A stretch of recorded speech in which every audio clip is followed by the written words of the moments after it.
Riffs are too repetitive, the lyrics make no sense. All the songs are B-sides and the cover art's a mess. There's so much here to tear apart. Listen to it for a week, now that week has passed. It's Why I Hate This Album podcast with Tim and Garrett.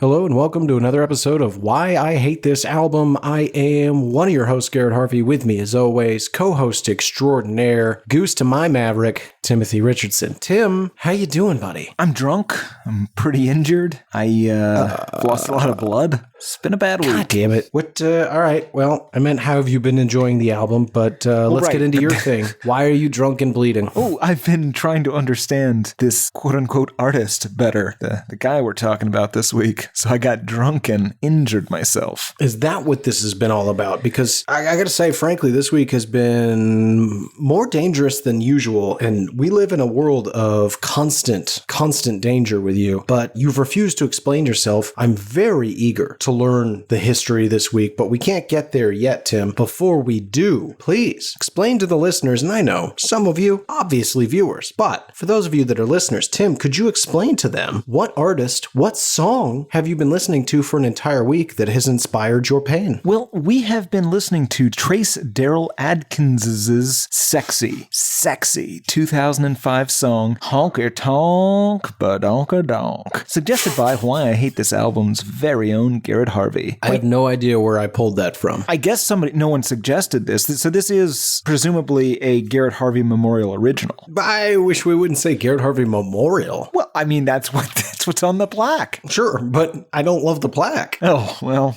we can't change the plaque. That's already engraved. We are conservatively 3 minutes into this podcast, and I began it by alluding to you dying in the immediate future, and you had a plaque commemorating my yet as yet unhappened death. Right. Fascinating. Anyway, that gives us a bit of a state of things. Tim, after an entire week with Mr. Adkins and his luscious Badonkadonk, do you hate this song? I think so. I feel like this song is emblematic of everything that is wrong with country music, and despite how sexy it is, despite how sexy the music video is, despite how sexy Trace is, it feels like something that would lead into Tobin's Keith and Florida Georgia Line, and this whole thing can go fuck itself. It's a joke song, it doesn't take itself seriously, but it still fucking sucks. It sucks. The song sucks. Garrett, put a check in the sucks column. What about you, friend? Do you hate this song? Well, you did say it is a joke song, not to be taken too seriously. Oh, I didn't. Still hate it. Go on. Sorry. Continue. Having said that, I think I can confidently say I really, I hate this song. Oh, and here's why. Now, obviously, we're going to spend a better part of an hour talking about why, but right up top, my thesis, Tim, this is the slippery slope. This is what they're talking about when they say, don't lower your standards, or next thing you know, you'll be making honky-tonk badonkadonk. This is a man that's like, well, the state of country is already abysmal. Why not just cash in entirely? Yes. Why have any standards left at all? I think that's exactly what this is. All right, fantastic. You think you hate it, I think I hate it, but we can't be certain till we do the hard work. So let's get into it. Before we can talk about the song itself, Tim, I'm curious, prior to this week, what's your history with Mr. Adkins and his honky-tonk BDKD? I guess Badonkadonk. BTK, yes. BDK. His HDBTK. Well, I had never heard this, Garrett. This is one in a long line of badonkadonks that you have introduced me to. So you've got that for you. I wish you hadn't said that. I assume you were very familiar with this, given that this is, of course, a Garrett Harvey Memorial original. I had never heard it prior to this week. It appears on... You read the title and you were like, yep, next week. Yeah, clear the much. schedule, Gino. Yeah, you're not far off. Tim and I take turns going through and refining the schedule, reading the emails, updating it, re-ranking it, and I literally happened across this title and was like, well, there's very little chance this is a good song, and I added it to the list. That's plain and simple. And then so prior to us decreeing that it would be the next song on the list, I hadn't heard it. I hadn't even heard it when it was picked. So I came in a badonkadonk virgin as much as the next guy, but certainly I am an expert now, a pro, if you will. You're a badonkadonk slut. Correct. We'll fashion it into a t-shirt. I'm pretty sure if you walk around with a shirt that says Badonkadonk slut, people will know you're talking about the show. People will definitely be like, oh, WIHTA? Uh-huh. Yeah, I am also a Badonkadonk slut. Listeners, write in if you want that shirt. Listeners, if you would like our official name for listeners of this very program to be Badonkadonk sluts instead of Hades, let us know. We're calling them Hades? Yes. Not like... I thought we were calling them suckers. What? Oh, Garrett, I've been calling them suckers. That is so 2018. Oh, I don't like Hades. Let's move on. Okay, fair enough. Despite bringing the show to a screeching halt, Tim, I'm curious, before we talk about the song itself, it is customary here on the show for you to do a little research, so please help me understand why you have continually gotten drunk and injured yourself this week. More importantly, help the listener understand how Trace Adkins and the Honkytonk Badonkadonk, that's a mouthful, I wish we could shorten it, HTBDK? I think HTBDK, or just BDK. Yep, I can't see why that would be a problem. Let's go with BDK. Came to be. Well, Garrett, Trace, which is a really ridiculous name, was born in 1962 in Sarepta, Louisiana, a town of 737 people that is now known exclusively as the home of Trace Adkins. His uncle was a Christian musician, and he had a really early interest in music. His dad bought him a guitar and got him guitar lessons starting around 10 years old. In high school, he was in a gospel music group called the New Commitments. Is a white guy gospel group, obviously, but he also joined the Future Farmers of America, FFA, the single organization or individual to which either Garrett or I have ever donated any money, an organization that has Johnny Cash, Jimmy Carter, Rick Perry, Lyle Lovett, Taylor Swift, Bo Jackson, John Cougar Mellencamp, all as alumni. Go Cougs. I would only kick out one person in that list. Rick Perry? Correct. Well, they also have Sam Brown back. Oh, well, I can list more people if you'd like. Please don't. More people that failed that future farmer test. No. Please. None of those people are farmers, is my point. Anyway, it doesn't matter. When he was 17, Trace was driving a pickup truck and he struck a school bus head on. He punctured both of his lungs with his own jagged, sharpened ribs, and he tore his nose almost completely off of his face. It was later reattached and his lungs were later reinflated. Now, I laughed at that, and that's obviously not a funny story, but it is the first of 7 million injuries that I will list in detail. They only get worse from here.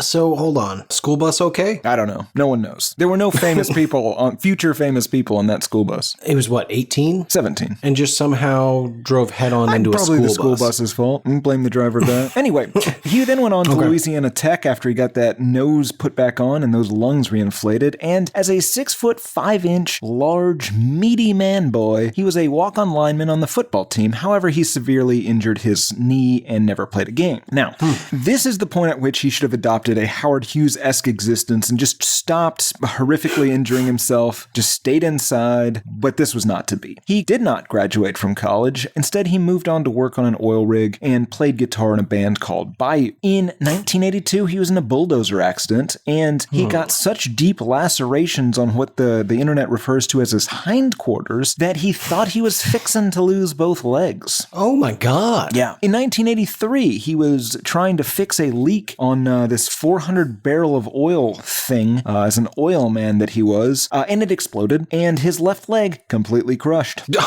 Oh my God. They get worse, Garrett. In 1988, he flipped his truck on an icy overpass somewhere in Texas, injured his neck. He was in a neck brace for a while. In 89, he was stranded on an offshore oil rig in the Gulf of Mexico during Hurricane Chantal. Also, somehow, he worked as a pharmacy technician. No injuries associated with that job. Probably should have stuck with it. One fateful day, Garrett, Trace stumbled upon a bucket that he could not open, despite his girth. And so he decided to open it with a knife.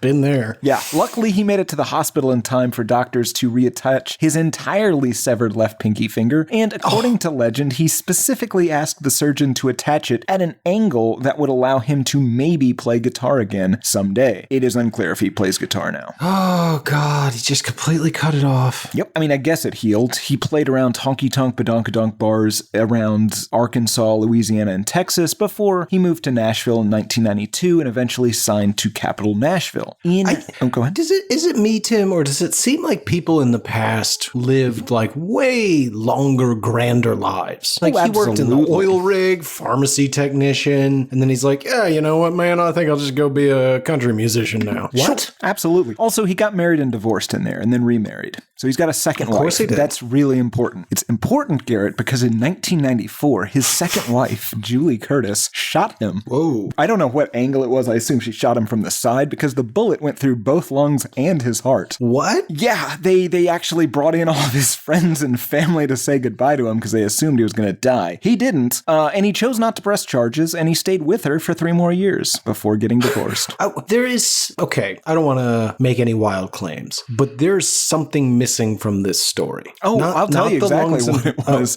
God hates Trace Adkins. Or loves him. Yeah, he wants to reunite as soon as possible. I was going to say just keeps keeping him from dying. Oh no, Garrett, he's in horrific pain at all times. It's really bad for him. It's just mind-blowing to me. Was he famous at this point? No. This was, he had literally just moved to Nashville. He's 2 years from his first album coming out. Wow. Okay. Just again, like when I was his age, I was just like, man, my 401k is just not cutting it. And this guy's getting shot in the lungs. Well, he's getting much bigger problems. I can shoot you in those lungs if you'd like. No, it's not a path to success. I'm just talking about you worry about things that really don't matter. That guy's got like a now problem. Yeah. Musically, though, Garrett, he was pretty successful pretty immediately. His first single he wrote himself, which was rare for country musicians, or at least Nashville country musicians at this point. And he got on the top 20 in the Billboard country list. And then he released the 1996 album Dreaming Out Loud, which had 3 singles in the top 5 of the country charts, including This Ain't No Thinkin' Thing, which hit number 1 again on the country charts. He released Big Time in 1997 and More ...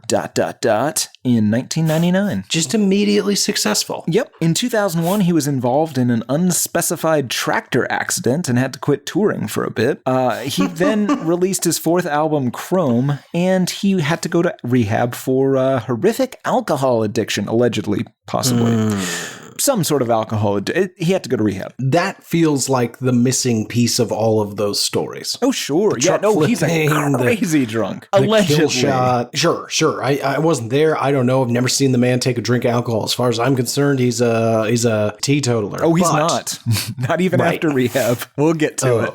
It gets worse. God. Okay, yeah. I feel like the big missing piece in every one of these puzzles was excessive drinking. Just Possibly. a guess. Allegedly, maybe. In 2003, he released a greatest hits album and a new album called Comin' On Strong. He was then on Hollywood Squares. He did some KFC commercials, and he was a recurring voice actor on King of the Hill. Who did he play? I'm not sure offhand. He played several different people. Okay. In 2005, he released Songs About Me, featuring the Song of the Week, as well as a song called Arlington, a first-person account of a dead soldier who was about to be buried at Arlington National Cemetery. I'd listened to it. It's weird. It's really weird. Wait, it's from the perspective of the soldier being buried? Yes. And it appears on the same album as Honkytonk, Badonkadonk? It does. Okay, just checking. In 2006, he released Dangerous Man, which featured a kind of a remix / kind of disco-y version of this song. What?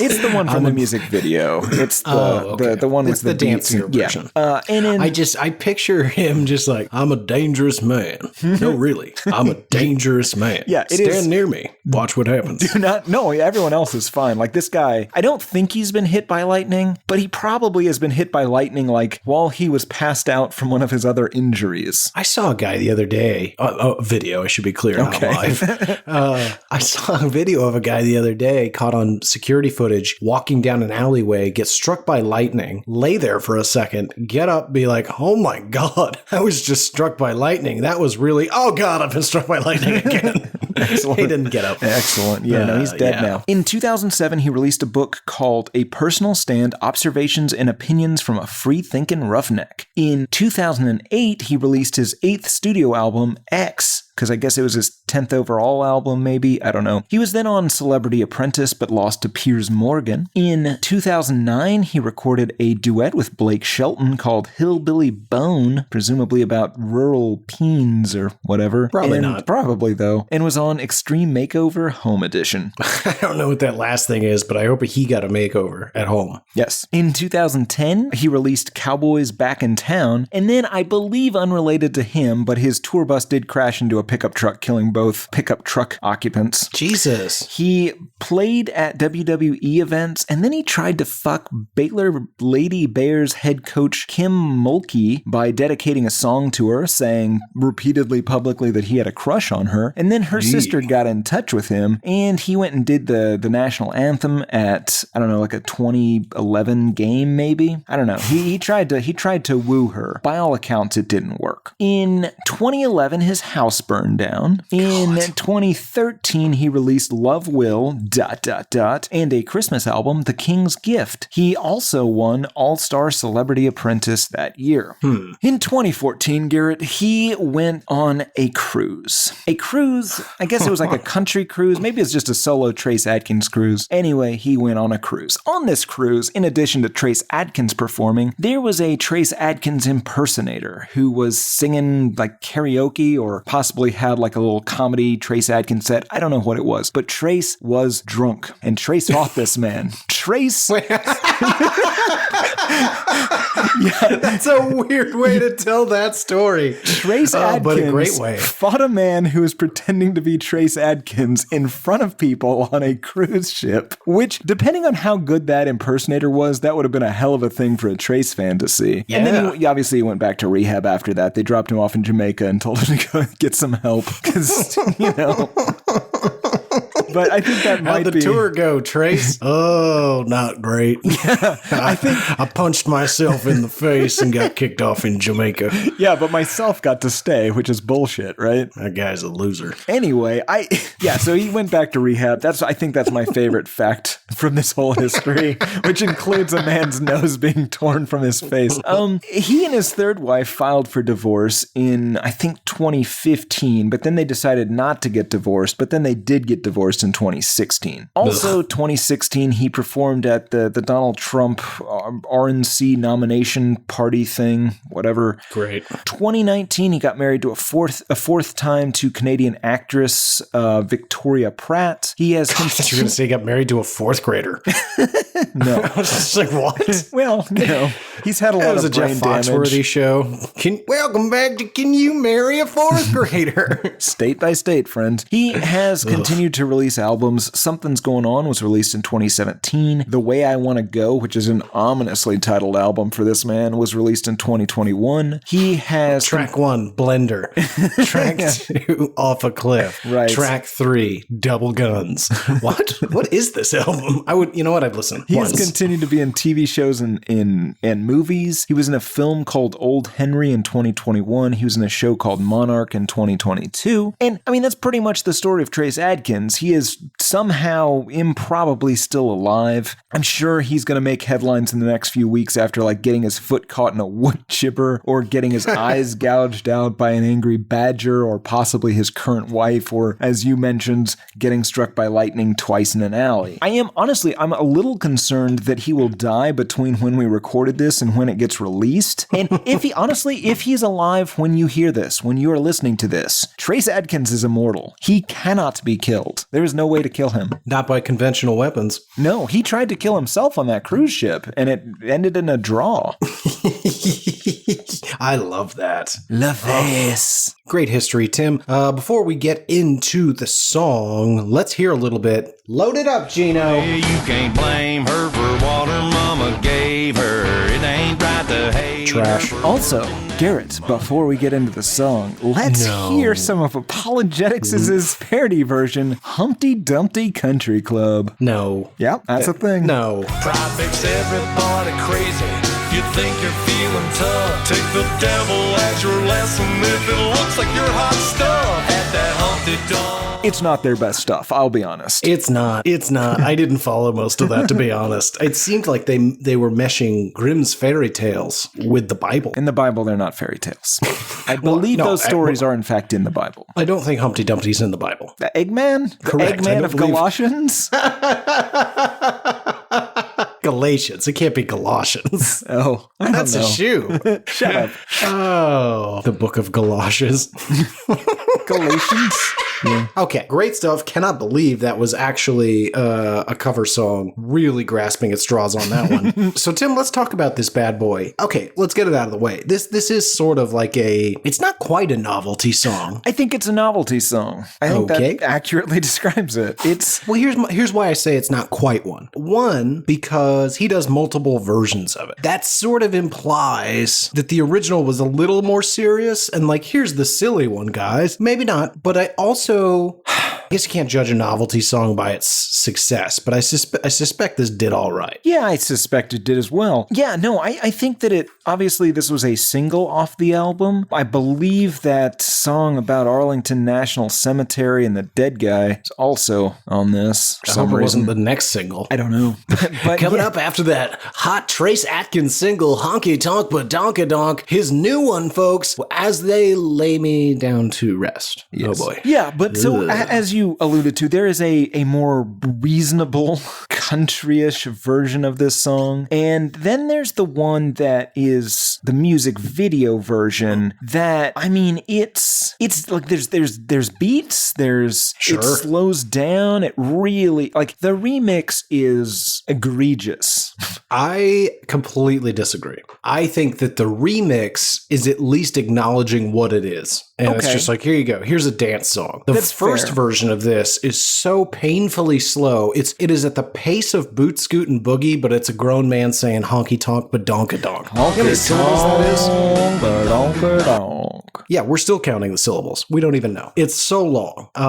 Sounds at great, least in the dance version, we get through it a little quicker, trim off about 30 seconds from the entire song. Absolutely. I will agree with both of those points, but my big problem with this whole thing is the fact that you heard the history that I read for this man, right? Yeah. Given his life, this should be like a tortured song, or not necessarily this song, but all of his songs. Like, we should have listened, we should have picked Trace Adkins's worst song, and that song should have been as good as Townes Van Zant's Lungs, but instead we get Toby Keith bullshit, right? This guy should be a Townes Van Zant or a Hank Williams I.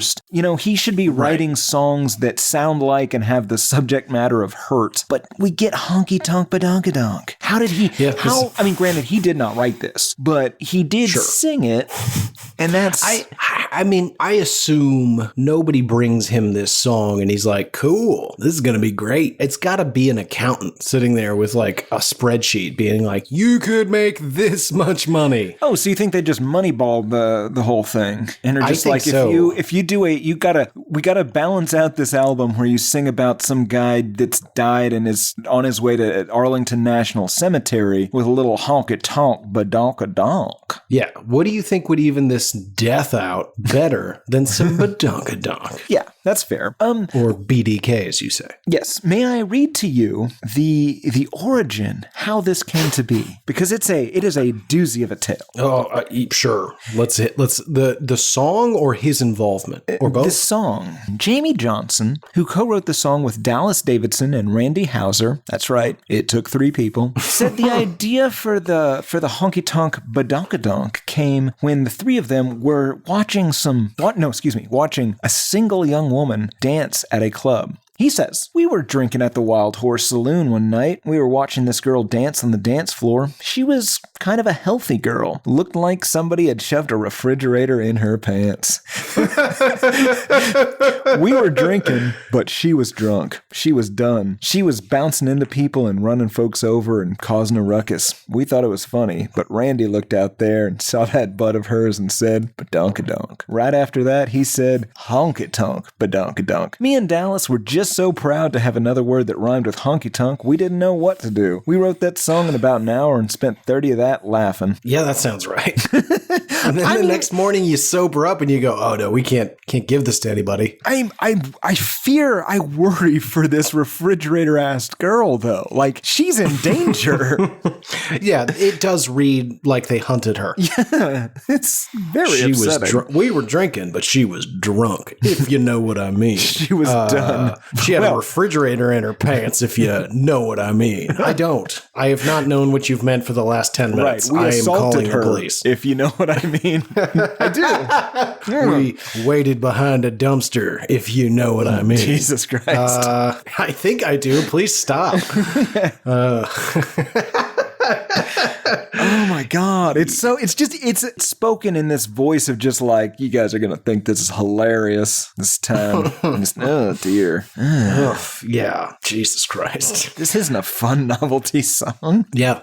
All of this has become quite dark, and it's only going to get worse when we start talking about the song. Yeah. So let's do that. Yeah. Before I read the lyrics, obviously this is quote unquote a country song. I likened the music though almost to like a poor man's Dire Straits or ZZ Top. Like, it's just that generic, like, we're playing rock music, sorta. Yeah, it's bar bandy. It's maybe a little bit bouncier, though. So the Dire Straits kind of makes sense. It's, this song was written exclusively for strip clubs, has a built-in intro. Yeah. All right, let's get into it then. It opens up with said intro, some light talking. He says, turn it up some. All right, boys, this is her favorite song. You know that, right? So if we play it good and loud, she might get up and dance again. Oh, she put her beer down. Here she comes. Here she comes. Left, left, left, right, left. Woo. What is this about now? It's about coming within inches of committing a crime, but just not quite committing that crime. But maybe tomorrow, Garrett, if we can work up the courage. You guys ever think it's really cool how we can talk openly about assaulting somebody and nobody knows what we mean? Quiet, Larry.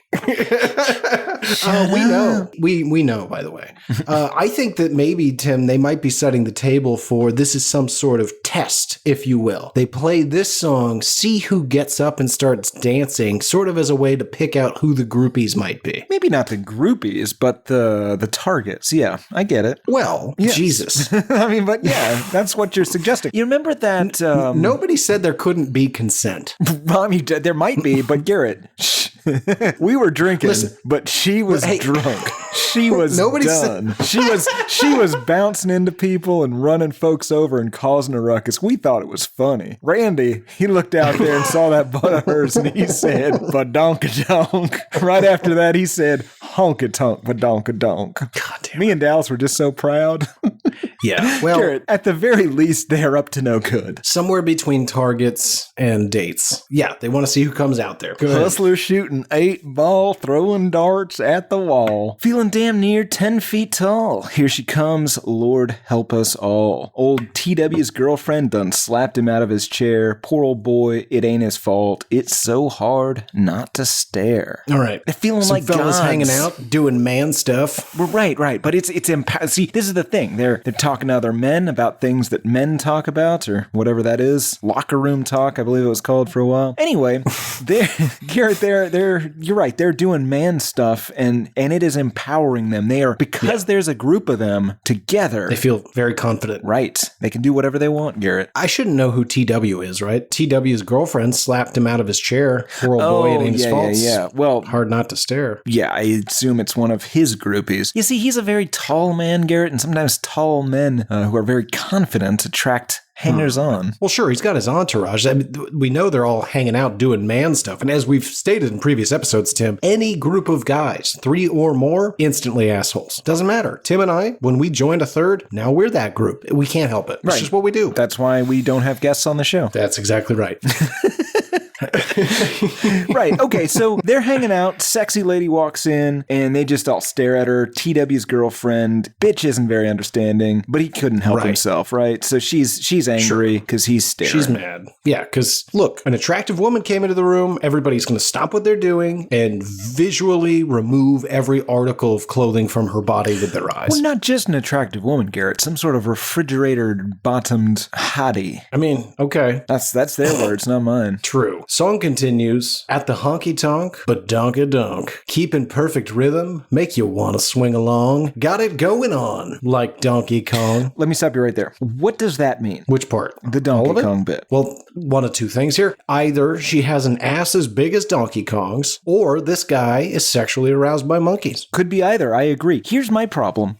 Donkey Kong's a hairy boy monkey, not a shaved Sure, lady it's just monkey. a size issue. It's a size issue. Well, I don't know if you've seen the way Donkey Kong is drawn, but his upper body really makes his Badonkadonk look very small by comparison. That's true. But Now- she's a small woman, or a woman at least. Well, sure, but it makes, if you were like, that lady's got gigantic shoulders, Donkey Kong's napped comparison. True. No. You're right. Okay. Yeah, so I think this guy's just jaying off to Donkey Kong. Here's the problem. What's Because I thought that's how it was in my memory, and I Googled Donkey Kong, and that's how it is on the internet. But that led me to Google two things. Sexy Donkey Kong was the first, No. and Donkey Kong ass was the second. And Oh, no. may I say, fuck you, internet. There is so so many drawings of sexy Donkey Kong. It's not really sexy, but they're on the interweb. Sure. They're not official, but there's also a fair amount of Donkey Kong pornography.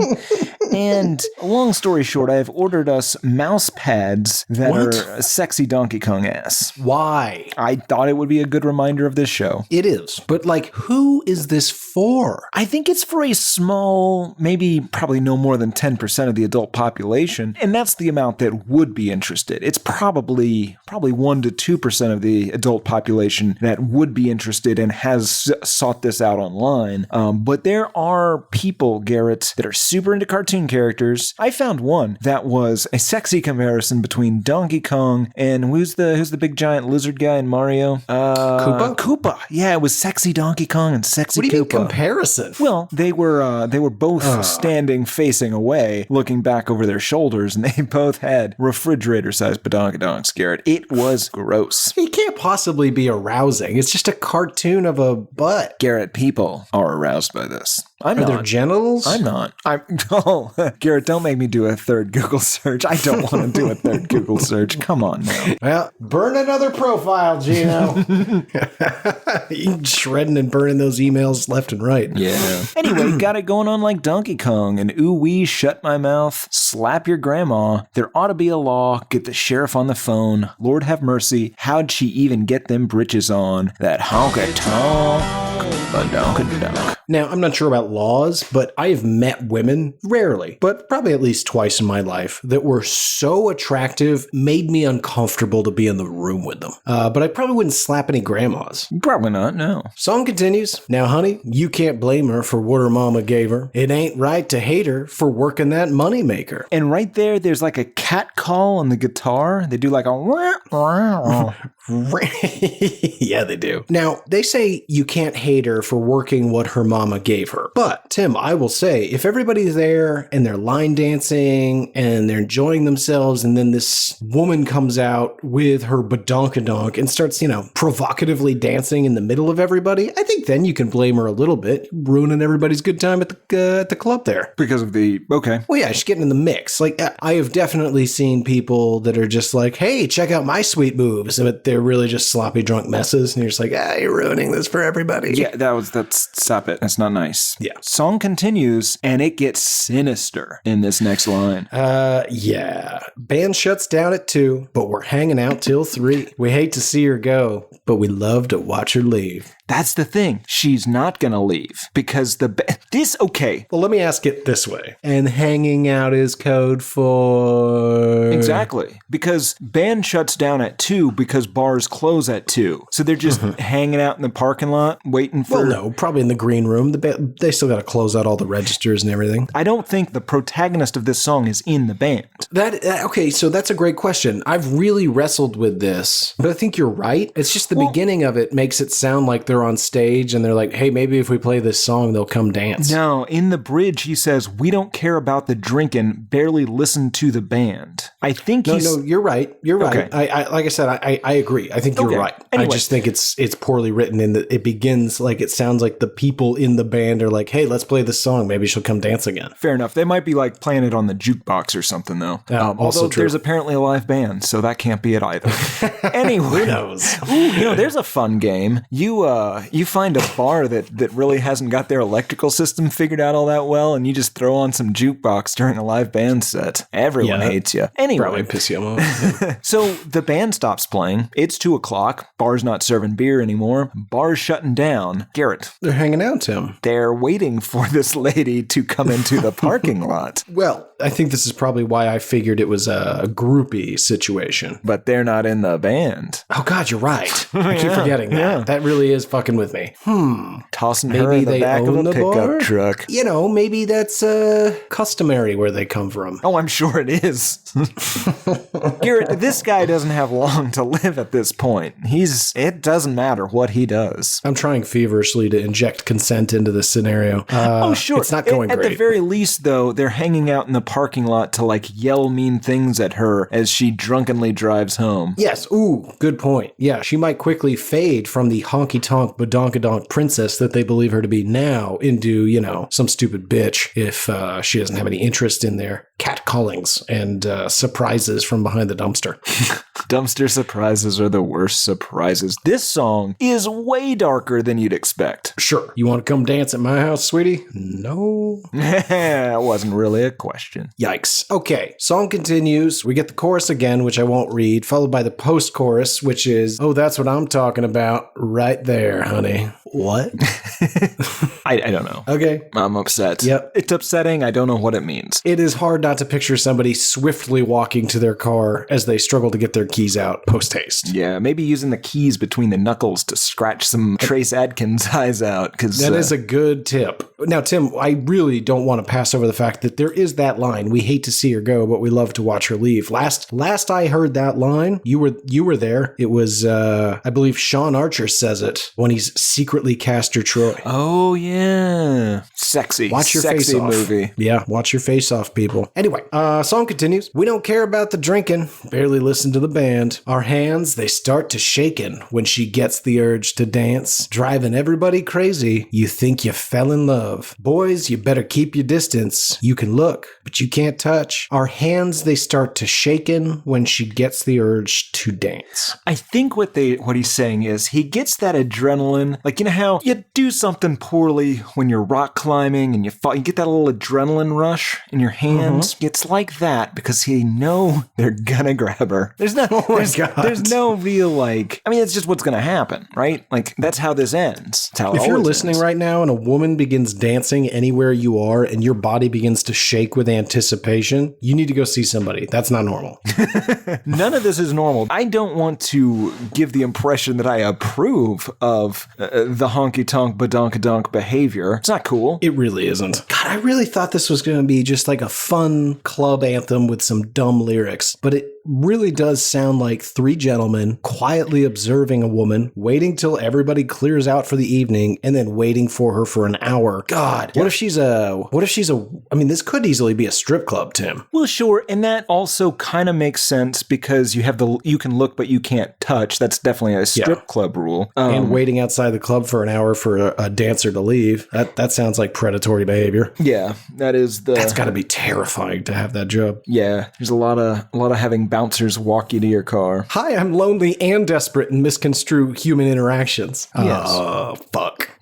Guess that's why they don't tell you their real names. Yep, the outro does make it sound like they're part of the band, though, right? They say that honky-tonk, badonkadonk, yeah, that honky-tonk, badonkadonk. That's it right there, boys. That's why we do what we do. It ain't for the money, it ain't for the glory, it ain't for the free whiskey, it's for the badonkadonk, that honky-tonk, badonkadonk. So maybe they're in the band, but either way, stop waiting for this woman. Yeah. Either way, the main narrative is abundantly clear. Yeah.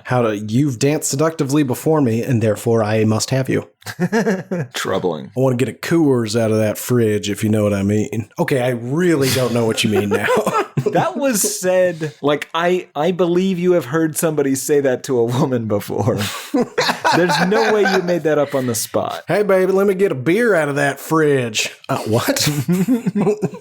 And so this is also, in this hypothetical situation, this is said to a woman who is not privy to the fact that you think she has a refrigerator stuffed in her pants. So she's, oh dear. She's deeply confused. I mean, you're gesturing at her asshole. Yeah, she's aware she has to run, but she's not quite sure what's going to happen if she doesn't, but she has to. I assume that's women most of the time. I don't know how you deal with men. A lot of us are creeps. We're not. Tim and I, a couple 1-2 gentlemen, but that's true. We've met some real lunatics out there. Yeah, let's maybe not say not that. Like waiting behind a dumpster lunatic, but just, people that we didn't want to associate with. I don't know how women deal with it. 1,000-yard stare in the eyes. Yeah, exactly. All right. That brings us to the end of the song, Tim, and luckily we get to talk about the music video. There's not a lot here. No. But as you mentioned, though, there is no music video for the original version of this song. That's true. Here's my problem with this, because I watched this in a very different state of mind than you did. I was drunk and injured, but more importantly, I was super distracted trying to detect a limp, trying to look at that severed pinky or severed nose. I had to watch this music video several times just to tear my eyes away from this man's face and seeing, is there evidence? Can you see it? Show me that nose. Yeah. I've seen him walk. It's pretty stiff. Yeah, he kind of does I feel like he's trying to fake a swagger to cover a limp. Ooh, God, you're probably right. Same thing I do, friend. Although your limp has gotten so much better. Well, yeah, it's because I have that swagger. When I wake up in the morning, I can barely walk down the stairs to get the morning paper on our stoop. What you then do with that newspaper remains a mystery to all of us. All right, let's get this baby started. Tim, you pause me at any moment you want to get into something. So it takes place at a club. They arrive at said club. Trace is wearing a bedazzled t-shirt that says "Born in the USA" and has a screeching eagle that is far too small for him and looks to be tucked into his jeans like a dad. He's dressed like a pro wrestler who's out on the town. He's got, it's the black patriotic t-shirt. It's definitely tucked into black jeans. He's got the big belt buckle, cowboy hat, goatee, ponytail, leather bracelet thing. And here's the weird part, because he gives the intro to this song is basically him giving this weird little pep talk to his boys. Oh, yeah. And his boys, they could not look any less like people that would be friends with this guy. They're clearly shitty extras. Oh, absolutely. God. You know what? Let's go ahead and just pause for a moment and take a special moment to help out some younger listeners. Or older, but I suspect younger. If you're wearing a leather bracelet right now, take a look. First look at your right arm, now your left. If you found a leather bracelet on either one of those, go ahead. We're here to help. Undo that bracelet. If you have to, get a pair of scissors, cut that bracelet off. You're done. Congratulations. You are free of that leather bracelet. Don't put it back on. Nobody likes it. It's bad. Nobody wants you to wear it. Let me just give my opinion here. I say keep it. I think it looks good. Okay. You are currently wearing 3 leather bracelets. I am dressed like the song. Well, one of them's mine. I like it. It looks good. Yeah, the one with turquoise is yours. I went to the American Southwest, Garrett. Come on. I was in Arizona. Oh, God. That's where this whole thing started. Anyway, music video continues. I want to mention the club has really cheap porn set vibes. Yes, it does. Well, it's got a music video strip club or basic cable, maybe even network strip club set kind of thing. Yes. Yeah, we're in the club, but it's very clear it's a soundstage. Right, exactly, yeah. The rest of the music video is basically iterations of women dancing and him just creeping up on him or seeing how close he can get his face to their ass. Yeah, there's definitely some very, very unique details in here that I want to point out. Okay. One, now listeners might not know this. Tim, you do, of course. I am the show's preeminent ass expert. I'm an assman. Absolutely. You love asses. From way back. Any ass, really. Well, ideally lady asses. Well, right, but I'm just saying they all exist on a spectrum. You enjoy all of them. You enjoy some of them more than others, but you love all asses. Sure. You're a Tina Belcher. God, that's the opposite of what I'm saying. Anyway, as the ass man of the show, the ass expert, and a lifelong ass man, I gotta say, Tim, for a song with the phrase Badonkadonk in the title, I see very few Badonkadonks in this video. Well, it was 2005, Garrett. Nobody was doing those deep squats yet? No. You're living in a wet ass pussy world, and you're watching a honky-tonk badonkadonk world. God, you're absolutely right, Tim. I'm looking for that WAP, and all I'm getting is Badonkadonk. It's all low cut boot jeans and pleated mini skirts. It's got a real 04, 05 feel. Yeah. All right. So other things worth mentioning, aside from the severe lack of badonkadonks, at least quality ones by my estimation. Well, that's listeners, not true. write We in have, if you disagree. I'm going to say this. A number of the people in this music video are currently listeners of the show, and you all have wonderful asses. That's not true. what Garrett's saying. He's just saying they are great asses. They just are not as thick with two C's as the music video would imply that they are. Now, they're great asses. Tim, no moment in our entire friendship have you ever better characterized what I was trying to communicate. Thank you. 2 C's. Other things worth mentioning, he at one point dons a pair of brass knuckles that spell out honky-tonk. Oh, yeah. Do you think those were custom? I assume that... Snuck up on you. I assume that the Trace Adkins impersonator that he drunkenly punched has either honk or tonk embedded in his forehead to this very day. Absolutely. Now, did you get the impression that the Trace Adkins dancers that they cut to occasionally with him in front of, do you think at any point the plan was for him to dance with them? Because it seemed like they had the same choreography. He was just doing it in a different time and pace. I don't think he's able to dance. I think you're right. It's too stiff. Light 2-inch bends in the hips is kind of it, with some side to side. Absolutely, yeah. Suddenly, he's in a duster and sunglasses and somehow looks more stupid, which is shocking. There's a weird breakdown in the middle where he says, that's right, 7 times in a row. I seriously thought it was broken. Various choreography around the club while Trace looks into camera not dancing. And then towards the end, Trace has a breakdown where there's some adult actresses wearing roller skates. Yes. There's also an uncomfortable bit with the you can look but don't touch where one of his quote-unquote friends almost sexually assaults somebody but then just barely doesn't. Yeah, it's something. Yeah. They also do this thing where so there's a number of scenes of people's like reaction shots to the Badonkadonk and they're so cartoonish. It's like a you could imagine it on a Family Guy thing, like a what? Yeah. Kind of. Yeah. It's just this ridiculous, like, overacting thing, which I guess is what they're going for, but it's too much. It's too much of it. Yeah, it's a bit of a safety net. They're just like, yeah, it's fun. It's tongue-in-cheek. The word badonkadonks being used. Guys, you're being too serious. I want some asses. Yeah, listen to the fun chorus that doesn't include the part about waiting for her in the parking lot. I see the problem. Y'all see these honky-tonk brass knuckles? They're pretty cool, right? Get out of here, Trace. Oh, don't tell him to leave. He will punch you with those with either a honk or a tonk. I think they might fuse his hands together. Yeah, he's just got to raise his hands over his head and just club thee. Maybe he just goes kind of like berserk and just punches you like 30 times in the head. So there's just a mishmash of like barely legible honks and tonks. Just that's what you look like now. You've got a bunch of honk and tonk dents. Ooh, you mouthed off to Trace, didn't you? This was before rehab. Yeah, he'll do that. Great job, Timmy. That brings us to how did it do? So I'll ask you, how did it do? Pretty good. It's certified gold. It has more than 500,000 downloads in the US. And notably, it also has more than 75,000 ringtone downloads because people used to do that. So think about this, Garrett. There were people in 2006 who they heard honky-tonk, badonkadonk, and they looked down and was like, oh, it's my mom. Oh, that's me, guys. That's me. Yeah. Don't worry, it's not your phones, it's me. Yeah, no shit. My mother's calling. This hit number 2 on the U.S. Hot Country Billboard chart. It was the 35th best-selling country song of 2006. It would have been number 1 on the Billboard country chart if not for that dastardly Jesus Take the Wheel by Garrett's favorite country artist, Carrie Underwood. It also hit number 30 on the Billboard Hot 100. But Garrett, more importantly, importantly, Hollywood loved it. It was featured in Crank High Voltage, a scene of The X-Files when Fox Mulder is on mushrooms. I have not watched it, but I'm gonna. It was also used by Craig Ferguson as the intro music to his 1000th episode of The Late Late Show with Craig Ferguson, which is pretty funny. He's awesome. Yeah, he's a funny man. I feel bad he was forced off of network TV. Probably for things like that. Yeah, probably. And his absolute refusal to plan any show.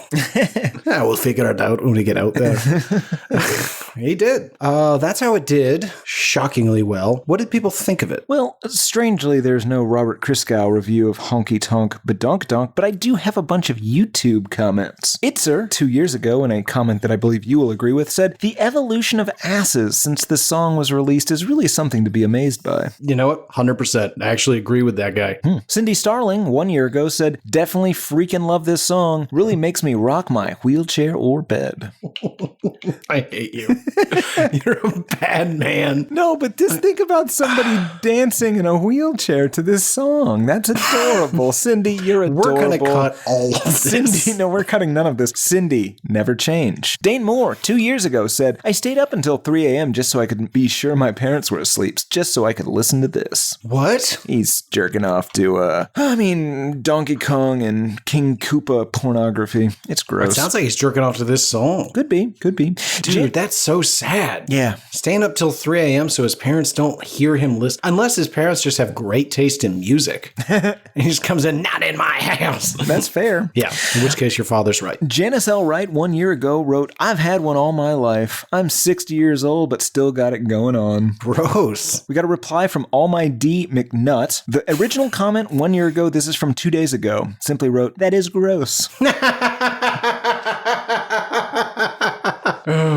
Liz, 5 years ago, said, "This was the song that always came on the radio when I was in the car with my aunt. I've been searching for this song since 2014. I haven't seen my aunt since 2014, and this song makes me smile even if it's all about asses." She lost both this song and her aunt the same year.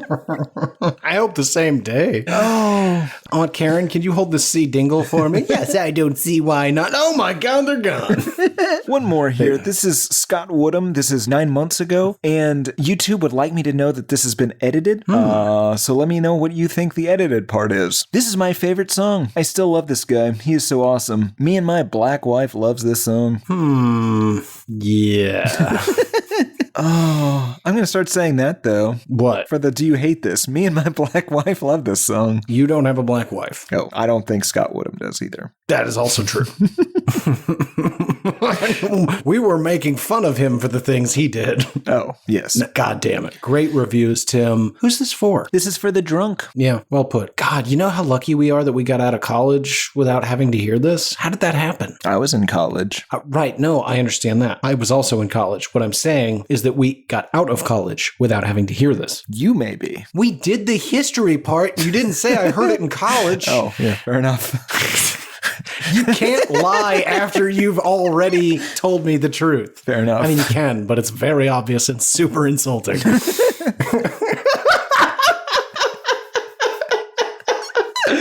Oh, this is why I don't think we have a real friendship. Because at the drop of a hat, I discover deception.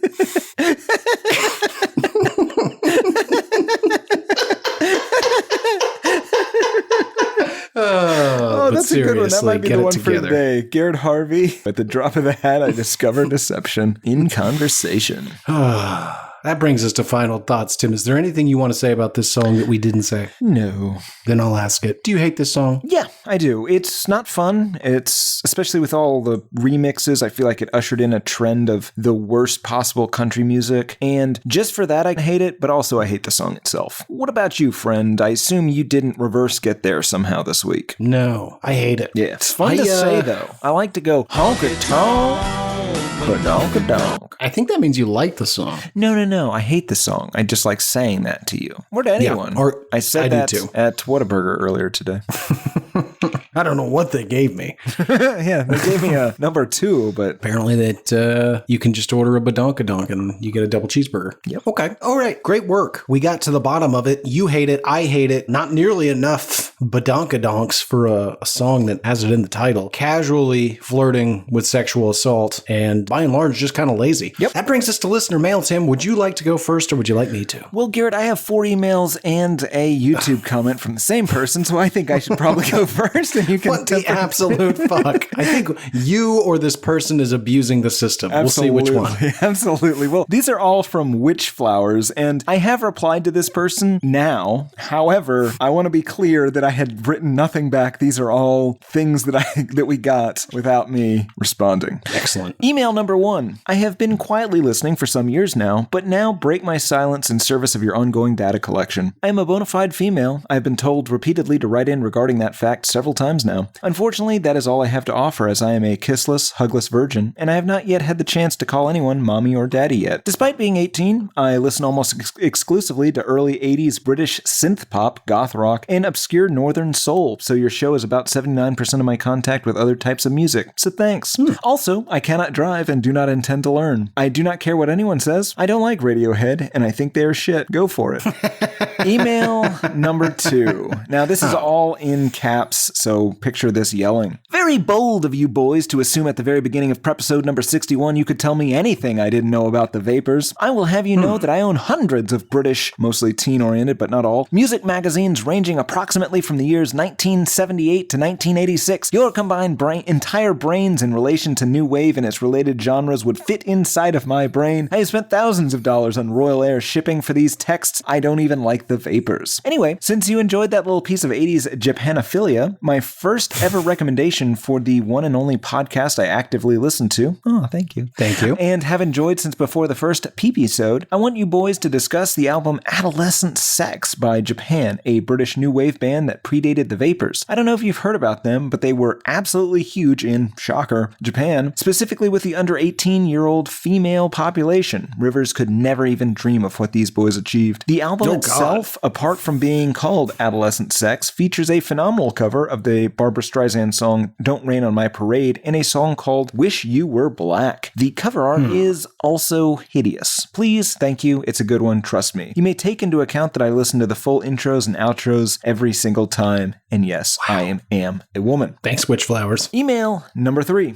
I might start sending r/tool posts to the show because that place is an intellectual hotbed. Do Adolescent Sex BTW. It's a terrible way to end an email because you have to understand these emails come in, the newest ones the newest ones are up top, so Do Adolescent Sex BTW is not a good sign off, just a tip. Email number 4. What are Tim's thoughts on the Nick Cage film Prisoners of the Ghostland, which utilizes heavy imagery and motifs of both the samurai and cowboy organizations? I assume he has seen it. Is this film considered offensive to your communities? Also, please review Adolescent Sex by Japan. I will keep asking. Have you seen this movie, Tim? No, I haven't, but I will say we should watch it. We should watch it and review it on this very show, possibly as a Prepisode, possibly in place of Adolescent Sex by Japan, because I'm super uncomfortable by everything you've said about that I don't even like saying it.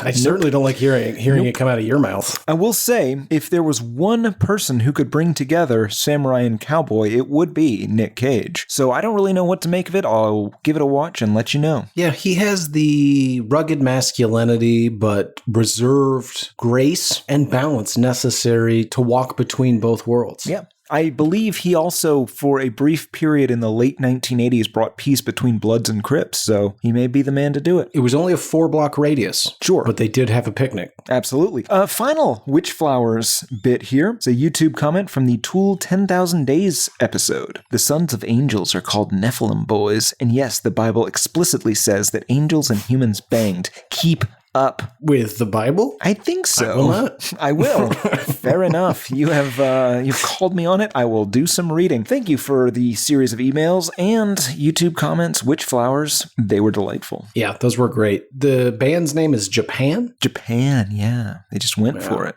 Adolescent Sex. It does sound gross. Yeah.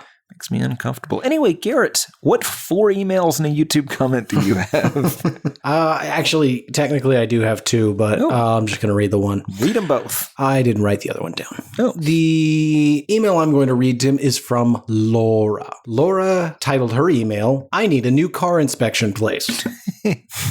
All right. Weird start. Yeah. Laura wrote, yesterday I went to Terry's car inspection on Burnett Road, which I've been going to for years because it's cheap and close to my house. I was listening to Prepisode number 43 live, The Dolphins Cry, The Way You're Beating Light, in case anyone doesn't remember. Honkytonk, and I made... Badonkadonk. Why did you have to do that? I would like a cover. Get on it live. Or Trace. Either way. Do both. Split EP. Live and Trace Adkins? Absolutely. They'll call it Trace Adkins Live. I think that's a different thing. Anyway, Everyone's going to be furious. Anyway, and I made sure to turn the music off before handing the inspection lady my keys. Unfortunately, she turned the car back on and I was sitting close enough that my phone automatically reconnected and started playing again. After the inspection, I walked back to the car and I heard one of y'all yell, "Vaginas shouldn't have corners." I assume that's you. Tough to say. I apologized to her and I told her it was just a music podcast and she gave me a look and said, quote, "Something weird was going on in there." That's fair. I got in the car and drove away hurriedly as y'all discussed having sex with dolphins. So now I can't ever go back. You owe me a recommendation for a new car inspection place in Central Austin immediately. P.S. Love you. Love the podcast. Never stop. Lauren, here's the problem with what you did. It's not a music podcast. You have to give them the full name so they can find us. This is how we get new listeners. Yep. If you liked that vagina talk, there's plenty more where that came from. Oh, yeah. Yeah. Luckily, Tim, so the second email is my response to Laura to give her our inspection place, but I'm not going to say it here on the air because it's very close to the world headquarters. But luckily, she's already scoped it out, and it's even more convenient than her old place. So excellent. And here's the thing: if you hang out there, possibly in the bushes, Lauren, you might be able to catch a glimpse of Garrett. Yeah, and she could. You could follow him home. Then you'd know where the world headquarters is. Until we move to New York. Sure. I mean, again, Tim, hate that I keep having to remind you of this. Fear it's going to end poorly. We're not getting rid of the Austin headquarters. No. What do you mean, oh? I just assumed. We've talked about it numerous times. Every time you get a piece of furniture from this location and try to move it to that location, I scream, we still live here. Right, for now. No, we're bi-coastal. This isn't a coast. I mean, we do have the third coast. Yeah, all right. The center coast. The worst coast. That's fair. That is fair. We are 3.5 short hours from the beach. All right, great emails. Everybody move on. That brings us to music news of the weird. Gino, play the jingle. Music news of the weird. Tim, you want to go first or you want me to? Well, I'd like to go first, definitely. God damn it. Okay. Garrett, James Buffet has a Margaritaville themed cruise. It's not a new ship, though. The Margaritaville Paradise is an allegedly mediocre overhaul of a small 30-year-old Bahamas Paradise Cruise Line ship that used to be called Grand Classica. It goes from Palm Beach, Florida to Grand Bahama Island on a 2-night cruise. As far as I can tell, James Buffet is rarely, if ever, on board. However, there was a Business Insider correspondent on board who documented just how nice it isn't. Although, to be fair, some of Brittany Cheng's complaints seemed to be that it wasn't like Margaritaville-y enough. Which seems like a blessing. Yes, but she also said she only knew the lyrics to one song, which presumably is Margaritaville, so I don't know what she wants. She thought the 5 o'clock somewhere bar was the only real iconic Margaritaville space on the ship. I assume that means it should be avoided at all costs. It did have these limelights, I guess you could call them. They were lights that in the ceiling that had limes in them. Limelights, you get it? Anyway, at night, the theater hosts Tales from Margaritaville, Jimmy's Ship Show. Not featuring the Buffman, of course. But yeah, so there's like a musical about Jimmy Buffett on the ship. Curiously, no margaritas could be found on board. Absolutely. While we are on the subject, though, did you know that there are parrot head clubs all over this country, including right here in the ATX? I mean, I suspect it always, but I've tried to avoid them. Did you know that one of these parrot head clubs recently took over keeping a street very close to our house clean? I did not. Okay, now that you know this, does it seem like maybe that street, the street patrolled by parrot heads, would be an appropriate display disposal zone for the hundreds upon hundreds of deceased parrots you are keeping in that storage locker over on Burnett Road. Yeah, I know about the parrot locker, Garrett. What's the parrot locker for? Were they alive? And it doesn't matter. It doesn't matter. I'm just saying we could get rid of them there. Don't get rid of them for us. I don't think we should keep them. Didn't know you knew about the locker. That's okay. That's okay. We can adjust. Okay, listen. I did not kill those birds, most importantly. Were they alive when I got them? Yes. Okay. And then you stuffed them. Okay. Let me ask you this. Did you put them all into the storage locker at once or? No. Okay. No, okay. They weren't in a locker. They were in a very breathable net. Okay. Let's get rid of them though. Or how about this? Did you put one of our names down on? No. One Okay. of So many aliases. let's just cut the lock and maybe call in a police tip. Yeah, but what if, listen, I think that's a great idea. Here's the problem. What if I can think of I got those birds to make some quick cash, right? Okay. And then they die on me. Yeah. Through very understandable means. Sure. I'd like to try to turn that into a profit. What is dog food made of? Not Is it parrots. ground up birds? It's not parrots. Are we sure it's not ground up parrots? I am sure, yeah. Okay, what about cat food? Could be parrots. All right. And if not, what about, and this seems like a stretch, but worth asking, bird food? I'm sorry? Bird food? That's the one you just... Oh. Yeah, what are birds eating? Maybe ground up parrots. They might be They cannibals. can be whole parrots. Know. They don't have to be ground up. I just They thought it'd be do, easier. Garrett, they need to be ground up. They cannot know that that's parrots. Oh my God. Would you like to eat parrots? No. Have I been eating parrots? I need you to tell me honestly, because I do kind of know how they died. Have you eaten any of those birds? I haven't. No. Good. Okay. Don't. All right. Moving on. Gart, Parrot Boy, what other news do you have for us today? Don't call me Parrot Boy. Don't kill a bunch. I mean, it doesn't matter. It doesn't matter. I didn't kill those birds. All right. They died in my All right. No. Let's not say it. possession. It's probably best not to even admit that much. Yeah, you're probably right. Okay. Well, Tim, a court in Spain reportedly has dismissed Shakira's appeal in a tax fraud case, ruling that there is, in fact, enough proof to move forward with the case. The Hips Don't Lie singer was charged with not paying 14.5 million euros in taxes owed for income she earned from, this is going to blow your mind, 2012 to 2014, according to the Associated Press. So presumably there's more after that. So what this sounds like to me is that she didn't have a guy to pay her taxes. She was just like, Well, here's the thing. So I actually did a little bit of digging, and it took me some fucking time to figure it out. Journalism is dead in this country. Here's the deal. Her residence is sort of a bit of a question for prosecutors because she lived in Spain while her official residence was in the Bahamas, and Spanish law states that if an individual spends more than 183 days in the country, then they are considered a legal resident and have to pay taxes like a legal resident. However, if you're spending less than 183 days in Spain, then you only have to pay income tax as a non-resident, whatever. So that's why she's like, I don't know, 14.5 million euros. But the Spanish court has determined that it has enough proof that the star was a, quote, habitual resident of Spain, and that there was not enough evidence that she had lived elsewhere. I like that description, a habitual resident. Yeah, that is a good one. I habituate. I know people in Austin that don't live here, but just come here like 2 and 3 weeks at a clip. Like you in Colorado. Oh, yeah, I guess I do that. Yeah. Or you in Nick. You in El. Okay, You okay. in There's Yemen. another country we have to bleep. Thanks. Seriously, Gino, bleep those countries. Mark it, Gino. So we'll see. But here's the part that's most shocking, Tim. It's for 2 years. And in 2 years, they claim she owes 14.5 million euros. Yeah, that's a shit ton of money. When was the last fucking Shakira single? I don't know.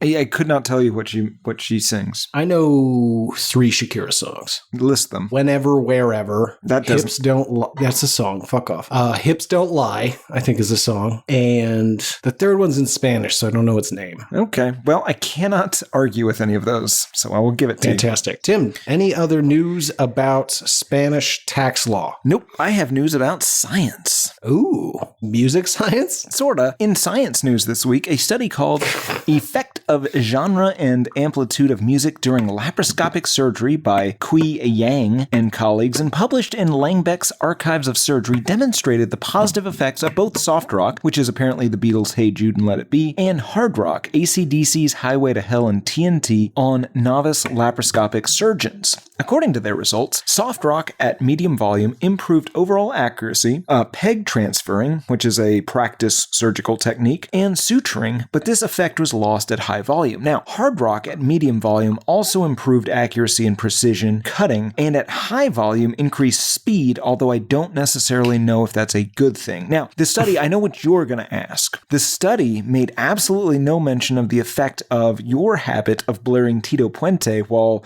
turning Latin American dissidents into screaming potato men. Good God, man. You mean surgery? Yeah. Surgery in a in or El We're going to bleep a Salvador. lot of those words. The where, all the wheres. Yes. Good God. Stop implying I'm potatoing people. Stop And by potatoing implying, I mean people. saying it.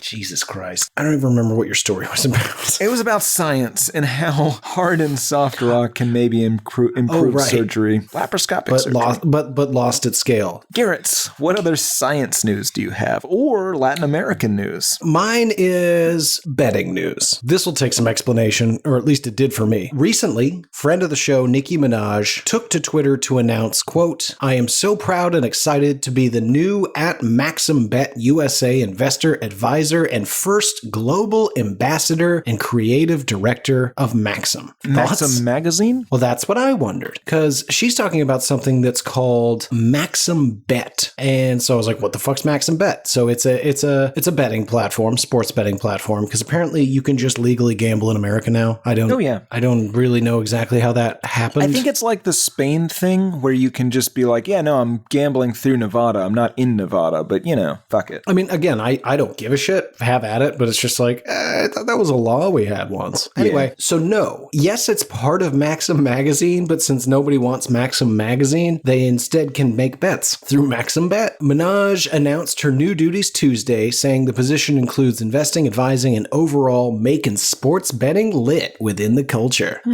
Maxim is also renowned for its huge celebrity events for the Super Bowl and Halloween, which Nicki also made sure to point out with much enthusiasm. Oh, and Maxim was quick to point out that Nicki's, quote, disruption of the typically male-dominated hip-hop industry is a big reason that they wanted her for the role. And it has nothing to do with her 100 million Instagram followers. Oh, it's probably that. 100 million. Thank God we're not more popular, Tim. We would have been buried by them. But we could be like pushing We could be gambling. Not my point. What other news do you have, Timmy? Well, Garrett, I have a single other news story. In international news this week, India, it seems, also has rap murder problems.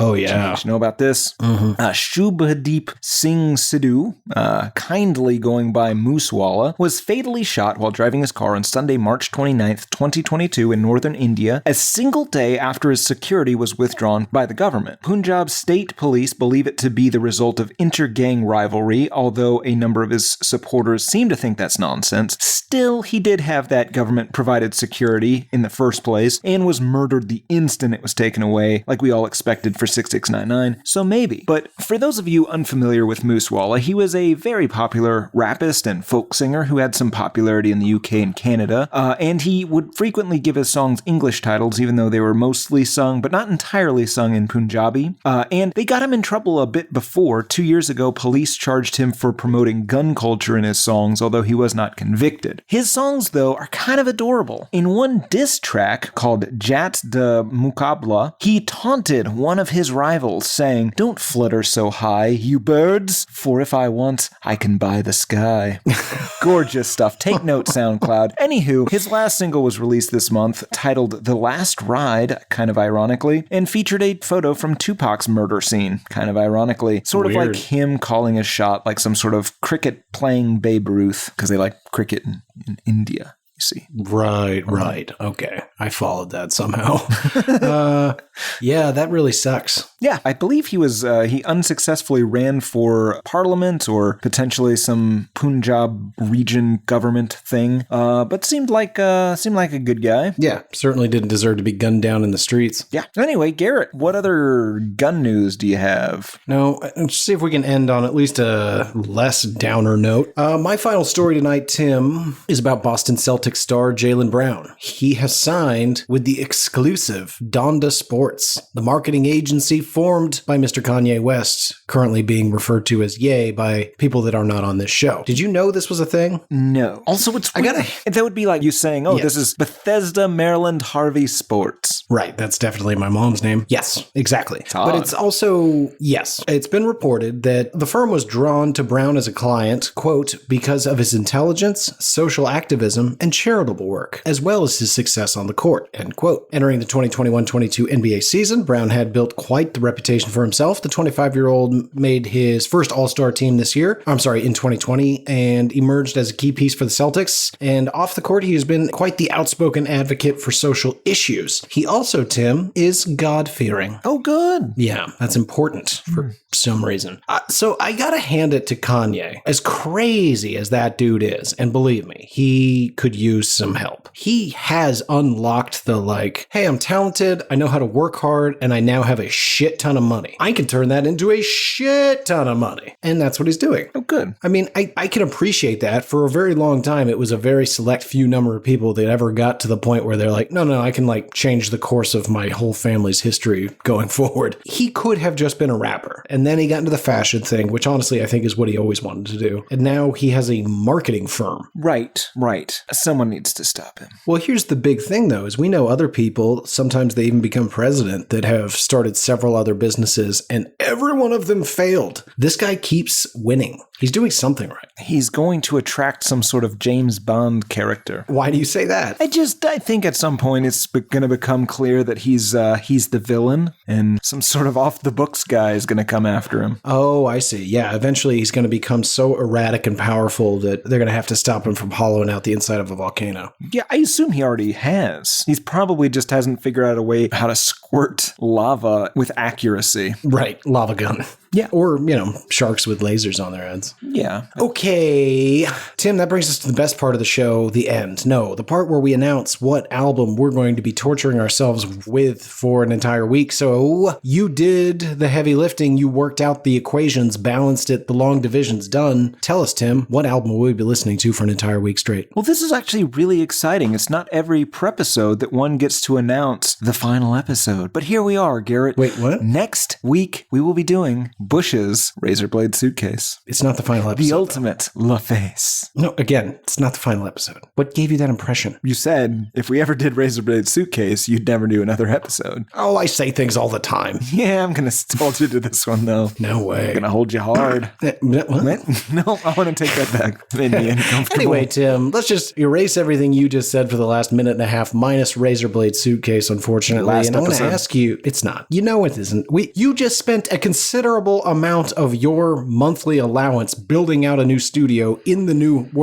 getting a new world headquarters. That was your initiative. We could use that for anything. I doubt it. We could, Garrett. We could just live there. So much. Well, we could just live there, but there's all the recording equipment. We could record there. Not this show. Maybe we make some music or... You know what happens anytime we try to do anything else. Yeah, we just record this stupid show. Yeah, this stupid show. We end up talking about whatever. Sometimes it's not music. It's just whatever the fuck we both have seen or heard lately, and then it just turns into this. Okay. But anyway, any predictions here, Tim? I'm not going to like it. I don't think I'm going to like it because I've heard it. I don't think I'll hate it. This was like middle school dance music for me. This definitely came out in middle school, like 8th grade, and I was pretty not into it. Yeah. I do remember being disappointed. How could a Gavin disappoint? You know? I mean, I only know 2, and I think both of them have. Oh. Rosdale and Newsom. Oh. Yeah, remember how high hopes we had for that guy like 10 years ago? He could still pull it off. Anyway, that does it for this week, folks. If you can, go out to the old Apple Podcast app, give us the 5 stars, and if you're busy, you're done. If you got a little extra time, write a review. Get weird, creative, insulting, clever, funny. If we like it, we'll read it. We could really use it. If you don't use that Apple Podcast app, or you don't know how to open it, or I don't know, maybe you're on Samsung, whatever platform you use, however you do get a hold of the show, if there's a way to follow, like, suggest something, I don't know, whatever they're calling it these days, please do it. The more people do that, the more people realize they like the show, and the better chance we have of someday making back all the money we spend on hosting the show. Believe it or not, every episode costs us money, and we enjoy it so much we pay that. Well, I pay that happily. In my defense, I have no money. That is not a defense. It's a great defense. It's a reason. It's a reason. Get a job. This is my job. This is not your job. No one pays you. A job is something you get paid at. At best, you're a volunteer. You can reach out to us by getting on the old Instagram. That's HatePod, or Twitter. That's Album HatePod. I'm G Harvey Tweets on Twitter, and I want to hear hear from you, so please do reach out. We got a subreddit. If you want to join it, reach out to me on Twitter. I'll send you an invite. I learned how to do that this weekend. They've made it much easier than it used to be, or something. It seems easier. So yeah, if you want to join the subreddit, I can now invite you handily. You can also find, I'm not subreddit, I'm sorry, Discord server. Not that. If you want to join the Discord server, let me know. Reach out to me on Twitter. I'll send you an invite. It's much easier now. We got subreddits. We've got, we've got all the things. No Facebook. I mean, it's out there. You can go out there, but it hasn't been updated in 2 years, so good luck. There's also hatepod.com. You can click on contact us in the upper left-hand corner, or you can email us directly, hatepodmail@gmail.com. They go to the same place. One is, dealer's choice, whichever one you prefer. Tim, did I leave anything out? No. Excellent. For Why I Hate This Album, I have been one of your hosts, Garrett Harvey. I have been the other, Timothy Richardson, and on September 22nd, 2017, Garrett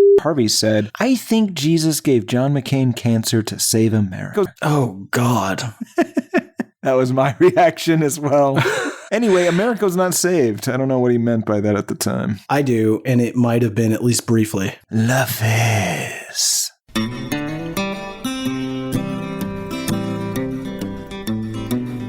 There's cowboys running through my dreams. Nothing's quite the way it seems. I joined the Navy, got kicked out in a week. My facial features aren't distinct. Try to find some meaning in these songs. The genius is a genius, got it wrong. No, it's a lobster murder sex thing. It's the bleaching of the rear. A full assault on both your ears. The riffs are too repetitive. The lyrics make no sense. All the songs are B-sides. The cover art's a mess. Listen to it for a week. Now that week has passed. It's the Why I Hate This Album podcast with Tim and Garrett.